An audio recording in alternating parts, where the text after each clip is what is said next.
还要我怎么说呀？我确实没有见过你们说的那种药。8月9日，你一直在王河城的服装店里面整理存货。那你几点钟回来的？确实记不得了，我就是不明白。谁呀？等一下啊！小周啊，这是全罗列蟑螂，是免费的。我今天家里有客人，没关系，没关系，我们干我们的，你们聊你们的。不好意思，我现在家不耽误。你们说你们的，我们马上就走。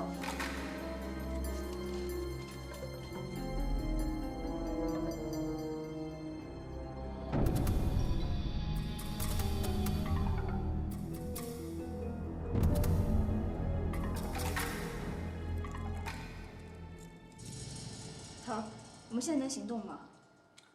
等到技术科的检验报告出来之后，案情应该就明朗了。朱队，血中结果出来了。尸检报告，一光手指甲缝中的皮屑 DNA 成分与周清香的完全吻合。在周清香家地板缝中的血迹已经证实就是一光的，但是在头部重金物上的墓穴里，并没有发现任何相关证据。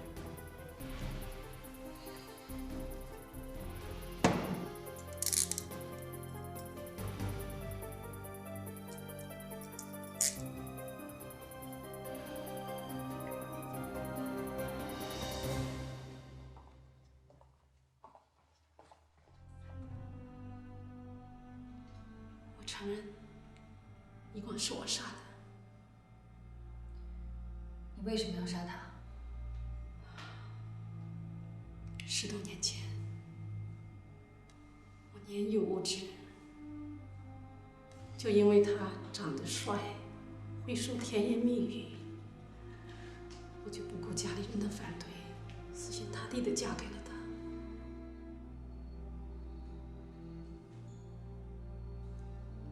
那个错误的决定，我付出了太多的代价。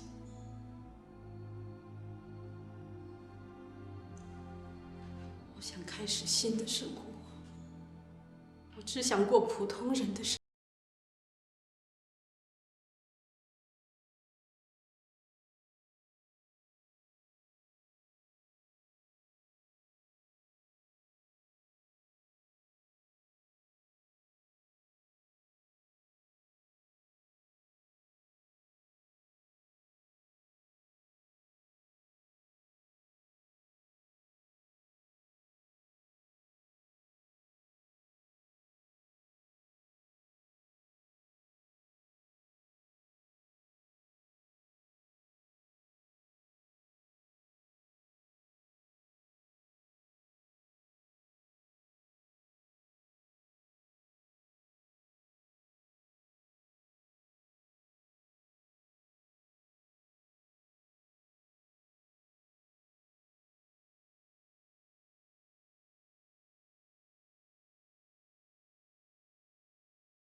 你就滚！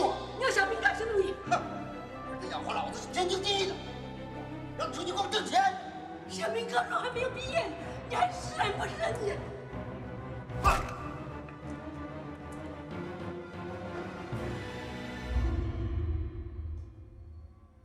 可能是本能吧。我从背后摸了一件硬的东西，就朝他头上砸了下去。是一件什么东西？我记不清了。再好好想想。是一个烟灰缸。是个什么样的烟灰缸？一个瓷烟灰缸。那个烟灰缸现在在哪里？我扔了。可是我们从一光头部伤口的采样里面发现有木屑。我好像是用擀面杖打的，当时我懵了。你接着说。之后，为了搬运方便，我把一光的尸体剁开，扔在了前2天服装厂发货的木箱子里，然后趁着天黑，找了辆人力3轮车，运去了车站。你就一个人，你哪来那么大的？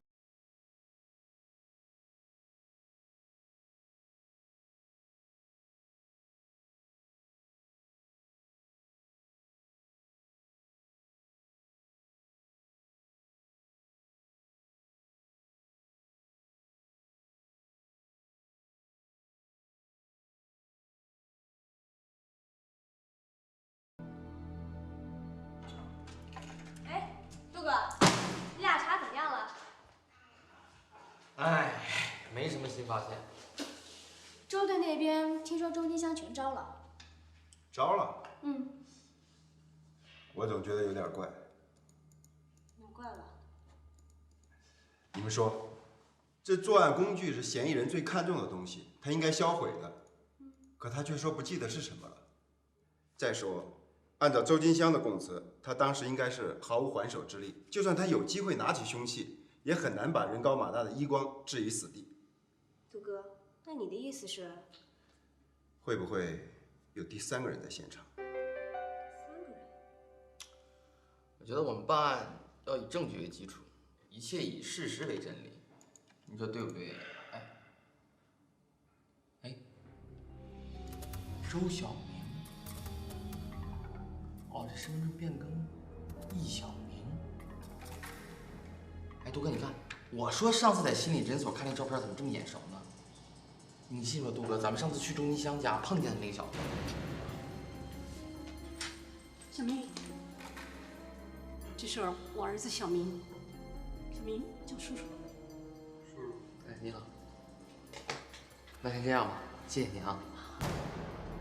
对，就是他，就是易小明。就他？就是他。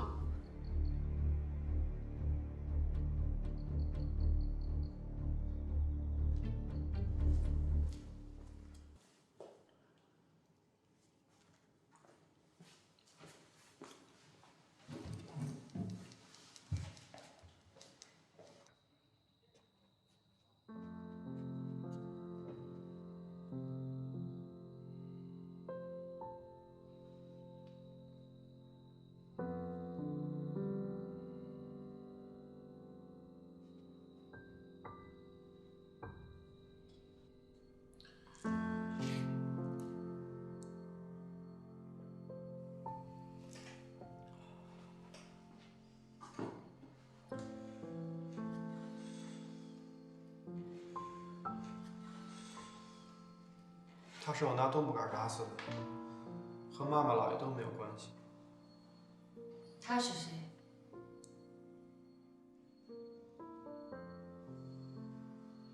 小明，你别紧张。是一光。你说你爸爸？他不是我爸爸。放！小明的归我。你要小明干什么你？哼！儿子养活老子是天经地义的，让出去给我挣钱。小明高中还没有毕业，你还是人不是人你？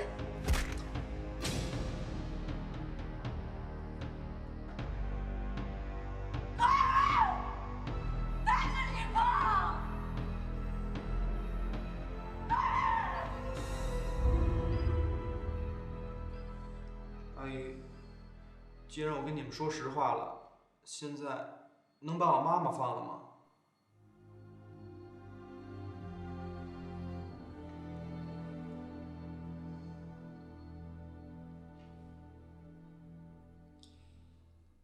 唉，我当了一辈子中学老师，教书育人，我连我自己都没教好。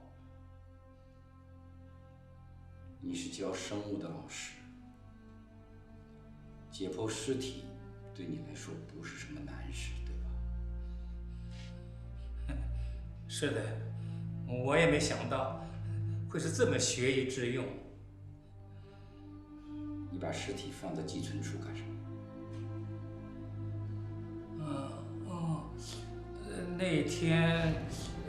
那天我叫了辆3轮车，就把行李运到车站。本来我是想临走带上车的，可我自己也搬不动啊。我想找个车站上搬运工，可是我看见那些搬运工他们和巡警在一起说话，我也不知道是在聊天还在盘问啥的，我就没敢拿。这么说，你早就知道后果了？我能不知道吗？人命关天呐！那你为什么还要包庇？您不明白的，她是我亲闺女啊！可怜天下父母心呐！警官，您有孩子吗？你看着自己孩子过那个生活，你心里好受吗？碰上遗光，我闺女她命不好啊，这么多年来，她没过过一天的踏实日子啊。眼看着她能够重新开始，可是遗光，她就是不放过她，她就是不放过她呀，她。我知道，事儿是我自己做出来的。天下没有后悔药好吃啊！现在说什么都没用了。你们是说小明来自首了？什么时候啊？昨天夜里。他说什么了？都说什么了？他说，遗光是他杀的，并且他描述了当时的真实情况。他还问我们，他说他说的都是实话。这样的话，可不可以放了他的妈妈？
怪可怜，他已经连着失眠1个礼拜，要不我也不会冒着危险来找你。大姐，您听我说，您这样耗着对您跟孩子都不好，真的，自首吧。我认识诉讼律师，我能帮你。赵大夫，我们入院的时候您亲口答应的，您不泄露个人隐私。可是大姐，这已经超出了个人隐私的范畴啊。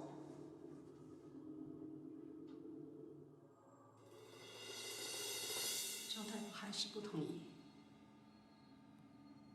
后来我看见，在桌上那个患者记录，我知道这就是证据。赵大夫，我求求您了，您放我这一马，求求您。赵大夫，我求求您了，您放我这一马，我会记住您一辈子的。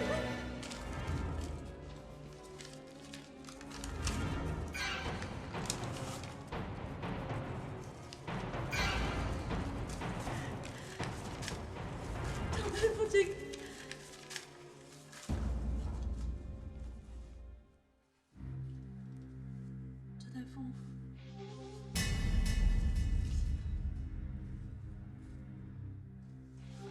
赵大夫。赵大夫，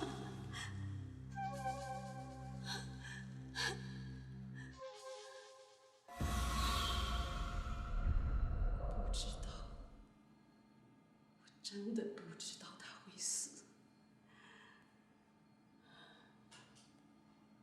我只是想把那本患者记录抢过来。可你在心理诊所病人登记的时候用了周小明的假名字，为什么？你早有。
队长，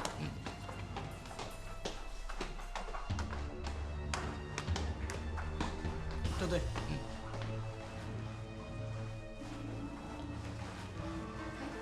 周队，什么情况？死者叫谢贤，女性，40岁左右，洗澡的时候意外死亡，是她丈夫王卫国报的案，说出差回来之后发现妻子已经死在里面了。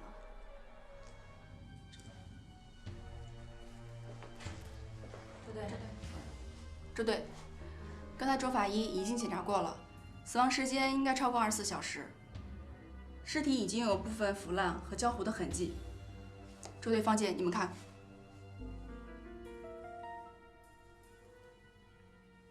死亡原因应该是遭到电击致死。电击致死？对，技术科已经把电热水器拆下来检查过了，初步判断是电热水器漏电导致的死亡。浴室里没有打斗的痕迹，房间也没有人为潜入的痕迹。啊，对了，王卫国说他回来的时候发现房间里面没有电，问了物业管理人员，说是电闸跳了。看来都得查一下这个电热水器，还有其他电器电源全都插着电源线的。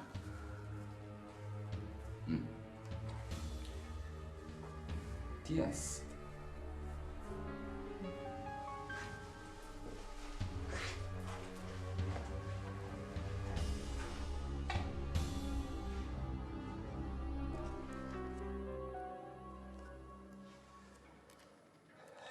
你什么时候回来的？是今天早上的航班。你去哪儿了？走了多长时间？去上海，大约1个星期吧。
热水器有问题，其他的线路和电器都没什么问题。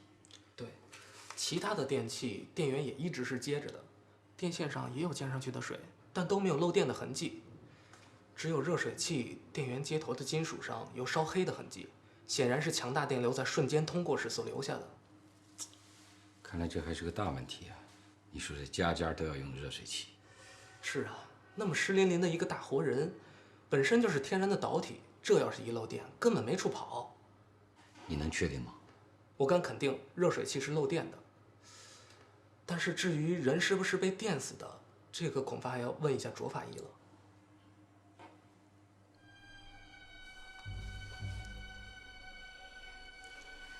没有任何人为外伤，从尸检上看，他身体的各个结构完全正常，就是因为强大电流瞬间击穿心脏而死。从死亡的原因上来看，没有任何意外的地方。也就是说，这是一起意外死亡，是因为热水器的漏电而导致的。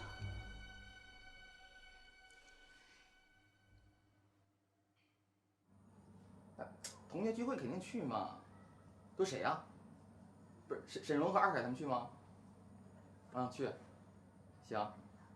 哎呀，人民警察为人民嘛，是不是啊？行，那行，那我肯定去啊。哎，二宝。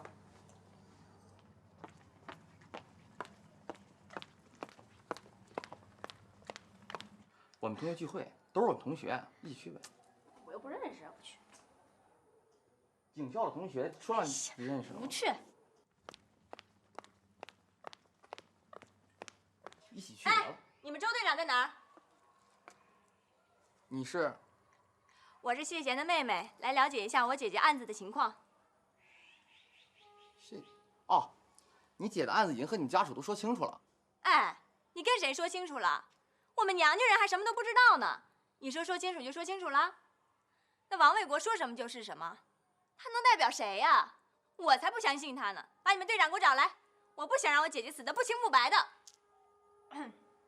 那跟我进来吧。你跟他去吧。我呀，就是想问问我姐那案子。这么说吧，这话从你们警察嘴里边说出来，那我信。要是王卫国跟我说，我什么都不信。他算什么呀？他以为他有多专业呀？在家连个灯泡都换不了。他说是热水器的问题，那就热水器的问题了。哎，我想问你，你为什么就不信王卫国？他不是对你姐姐挺好的吗？那就好吗？你们男人是不是都有毛病呀？你说什么？哦，我不是说您。那给女的买点首饰，买点衣裳，给点钱花，那就叫好了。反正你们都是外人，他说两句好话，哭两下子，你们就把他当好人了，就会装可怜。哎，你姐跟王卫国不是关系挺好的吗？我姐对王卫国那没说的，对我爸妈也不过就这样了。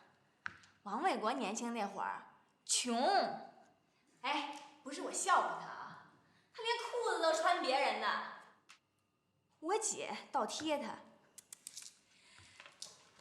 都不知道怎么倒贴好了。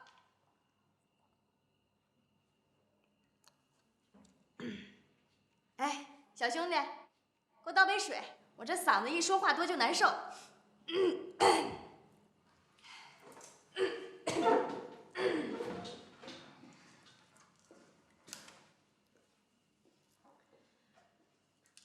那我姐为了他生俩女儿，容易吗？她呢，整天嘟囔着要儿子要儿子，说什么女儿将来嫁外星人，一大把的家产都归人外人了，这是人话吗？那你姐跟王卫国还有什么别的矛盾吗？这还不算大矛盾。我姐死得不清不白的，你们可要给我调查清楚了。在我姐出事之前，王卫国有1-2个月不回家，那正常吗？他外面肯定有女人。我姐性子好，换了我，早拿刀把他给劈了。男人就不能惯着？你说什么？王卫国在外面有女人？肯定有。我姐她向着王卫国，平时什么都不肯跟我说，现在的男人手里有2个臭钱儿都不知道东南西北了，还跟我说什么糟糠之妻不下堂，就显着他读过书了。哎，我姐她哪儿岁数大了，在他眼里就糟糠了？他说这话的意思是说他不会抛弃你姐的意思。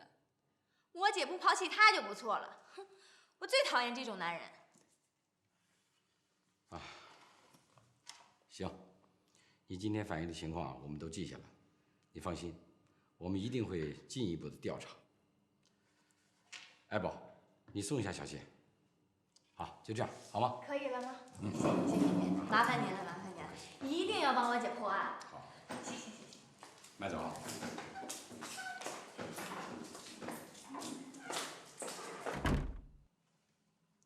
哎，杜哥，你说这谢贤的妹妹是不是有点太敏感了？她好像对王卫国的意见很大。陈工啊，也不能这么说，人家小谢是谢贤的亲妹妹，她能看得了谢贤受苦吗？再说了，打断了骨头还连着筋呢。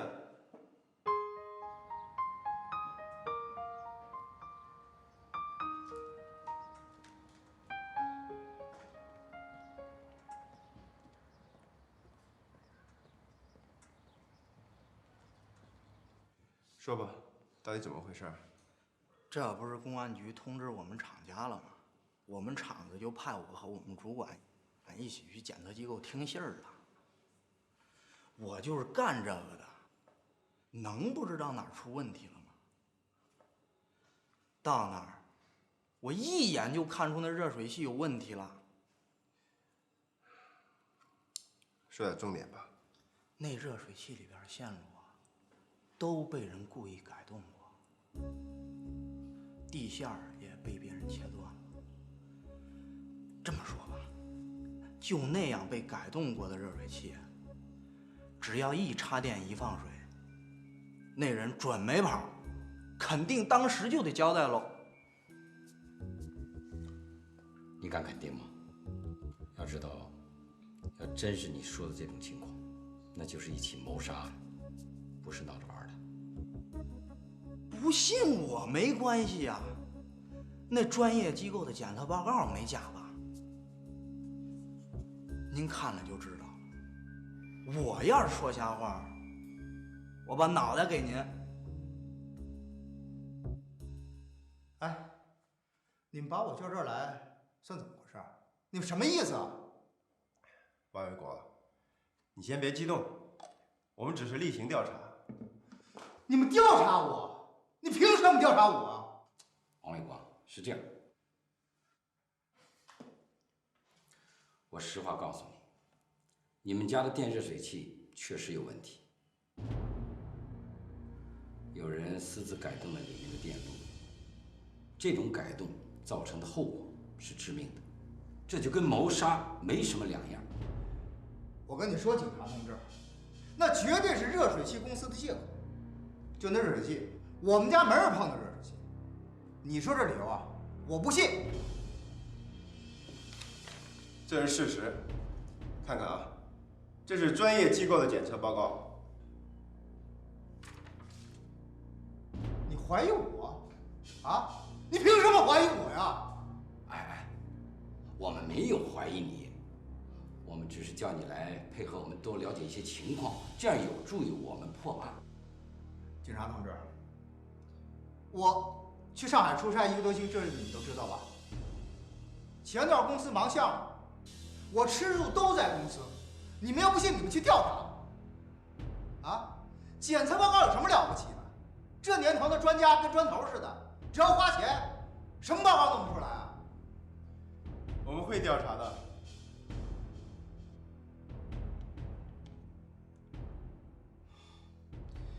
看来我真对你们失望了，我还指望着你们替我爱人伸冤呢。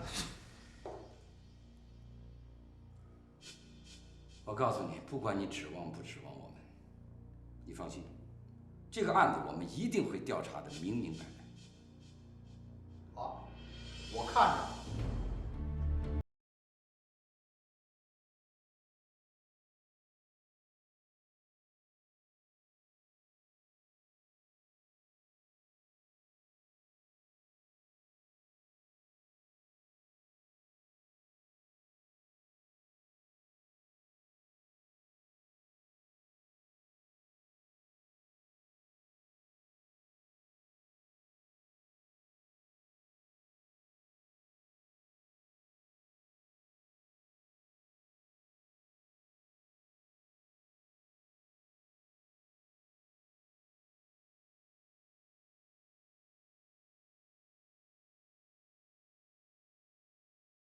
真没撒谎，他的确有1个多月没有回过家了，而且他也确实去了上海，在那边待了1个星期，那边的酒店还有他的客户都可以证实这一点。哎，对了，之前谢贤的妹妹不是也说过王卫国有1个多月没回过家吗？周队，方姐，我和艾宝查了一下谢贤的情况，和他妹妹说的差不多。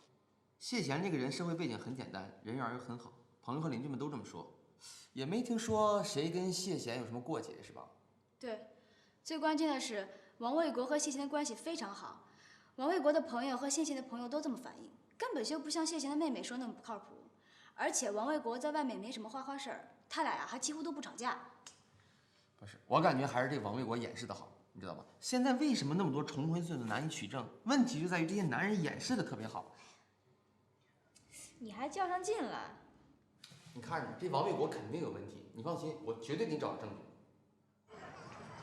喂，哎，周队啊，我们同学聚会啊，哎，不喝。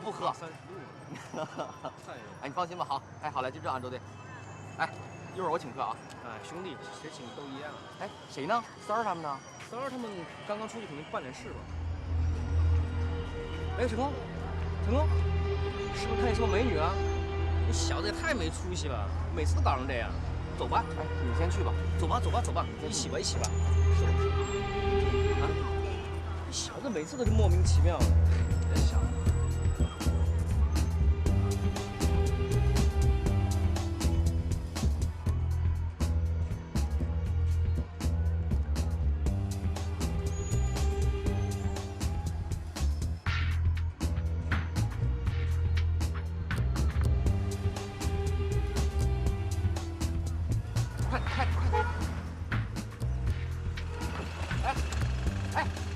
我先打的车。大哥，我有急事，拜托了。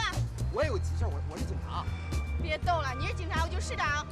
哎，你能不能不听？我跟你说，我今天抓一个非常重要的人，你要配合我工作，知道吧？你的证件让我看看。哎，我今天穿的便衣，我没有带。再说了，人民警察为人民，总不能为人民抢着做吧？再见。哎。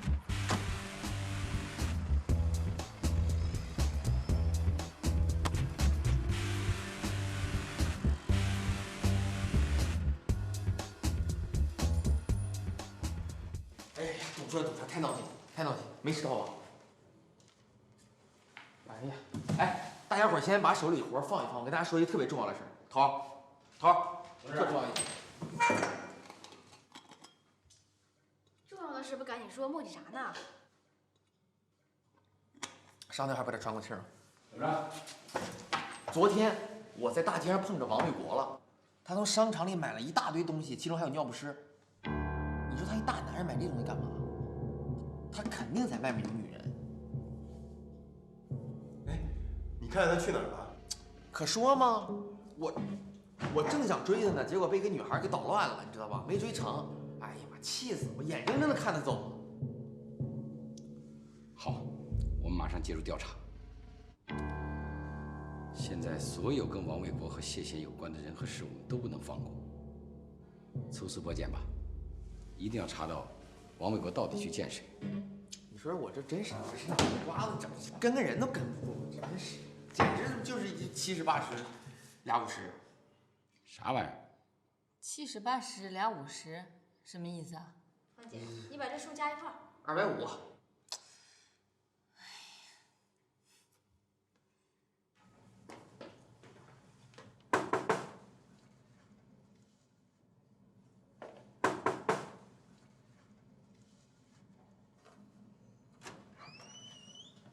你们这是？哦，我们是这边派出所的，定期核查小区的房屋出租情况。这房子是你租的吧？是我租的，请出示下身份证，做个登记。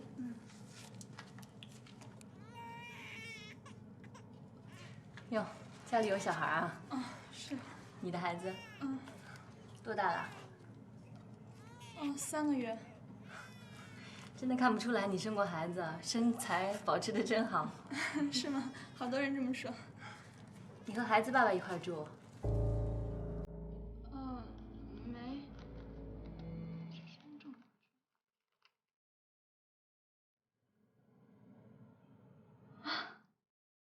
不好意思。思，我才想起来，我身份证借给一个朋友开证券账户了。啊，没事，那你做登记吧，一样。这儿这填一下就是。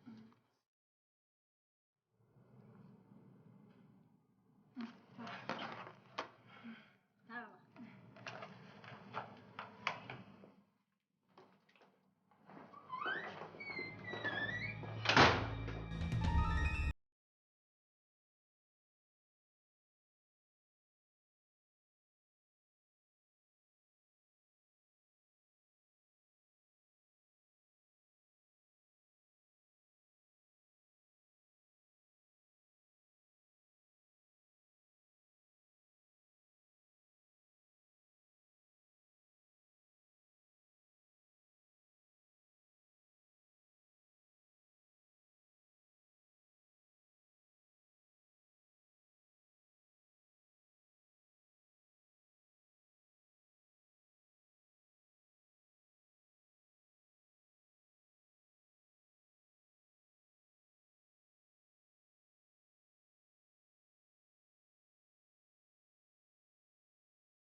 好好，再见啊。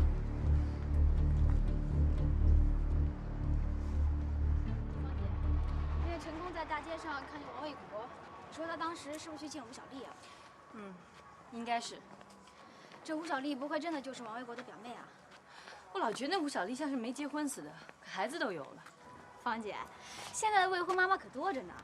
对于洒脱的女人而言，男人啊，只是生孩子上的一道重要工具而已。爱宝，你才多大？你说这个话？芳姐，你这辈子不会也不需要男人吧？我不一定。